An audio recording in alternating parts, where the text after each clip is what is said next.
வணக்கம், நான் உங்கள் யஷ்வந்த் குமார். எனக்கு நம்ம சேனலில் ரொம்ப ஈஸியான எக் மசாலா செய்கிறது எப்படின்னு பார்க்க போகிறோம். இந்த ரெசிபி நிறைய பேர் கேட்டிருந்தீங்க. ஸோ உங்களுக்காக இதை டெடிகேட் பண்ணிக்கிறேன். இதுக்கு தேவையான இன்க்ரீடியன்ஸ் எல்லாமே ரெடியாக இருக்குது. ப்ரிப்ரேஷன் ஸ்டார்ட் பண்ணிவிடுவோம். ஃபர்ஸ்ட் ஒரு பேனில்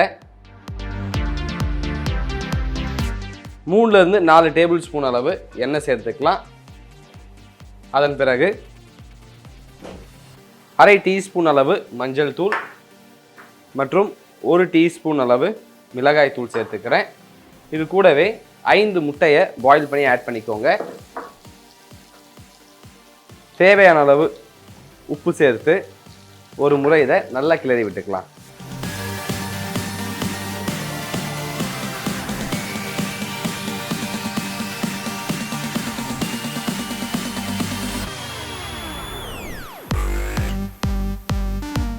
இதை கரெக்டாக ஒரு 3 மினிட்ஸ் மீடியம் ஃப்ளேமில் வச்சு நல்லா குக் பண்ணியாச்சு.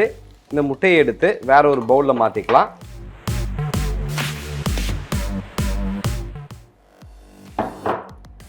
இதே எண்ணெயில்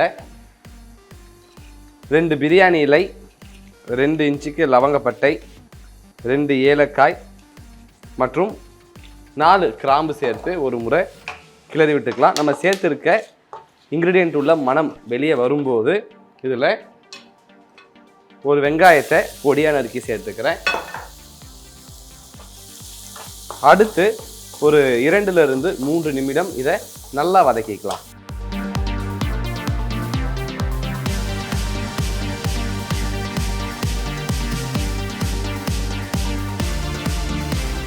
வெங்காயம் நல்லா வதங்கினதன் பிறகு இதில் நல்ல ஒரு மனம் கொடுக்கறதுக்காக 1 டீஸ்பூன் அளவு இஞ்சி பூண்டு விழுது சேர்த்துக்கிறேன். கூடவே அரை டீஸ்பூன் அளவு கரம் மசாலா மற்றும் 1 டீஸ்பூன் அளவு சீரகத்தூள் சேர்த்து இதை நல்லா கிளறி விட்டுக்கலாம். நம்ம சேர்த்துருக்க இந்த 3 இன்க்ரீடியன்ட்கள் உள்ள பச்சை மணம் போகிற அளவுக்கு இதை லோ ஃப்ளேம்லேயே வச்சு நல்லா வதக்கிக்கோங்க. இந்த நேரத்தில் 250 ml அளவு டொமேட்டோ பியூரி ஆட் பண்ணிக்கலாம். கூடவே 100லிருந்து 150 ml அளவு தண்ணி சேர்த்து இதை மீடியம் ஃப்ளேமில் வச்சு அடுத்து ஒரு 5லிருந்து 6 நிமிடம் நல்லா கொதிக்க விடலாம்.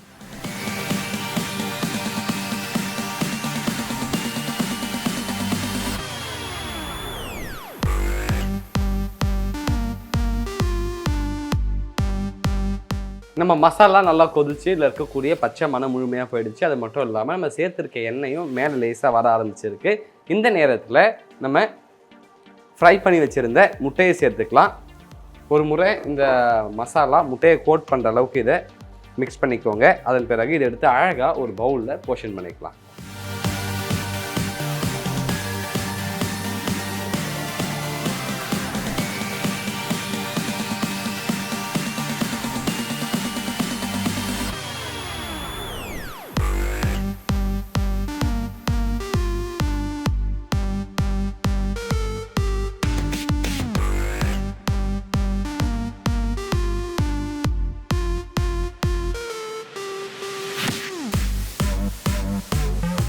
ரொம்பவே சுவையான சுலபமான எக் மசாலா செய்கிறது எப்படின்னு பார்த்துட்டோம். இந்த ரெசிபி உங்களுக்கு பிடிச்சிருக்கும் நம்புகிறேன். இந்த எக் மசாலா சப்பாத்தி, பரோட்டா, நான், இட்லி, இடியாப்பம் அண்ட் ஆப்பத்துக்கு கூட ரொம்ப அருமையாக இருக்கும். மறக்காமல் வீட்டில் ட்ரை பண்ணி பார்த்துட்டு உங்களுடைய ஃபீட்பேக்கை கீழே கமெண்ட் பண்ணுங்கள். இதே மாதிரி இன்னும் சூப்பர் ரெசிபியோடு உங்களை நான் சந்திக்கிறேன். Until then, bye from Yeshwanth.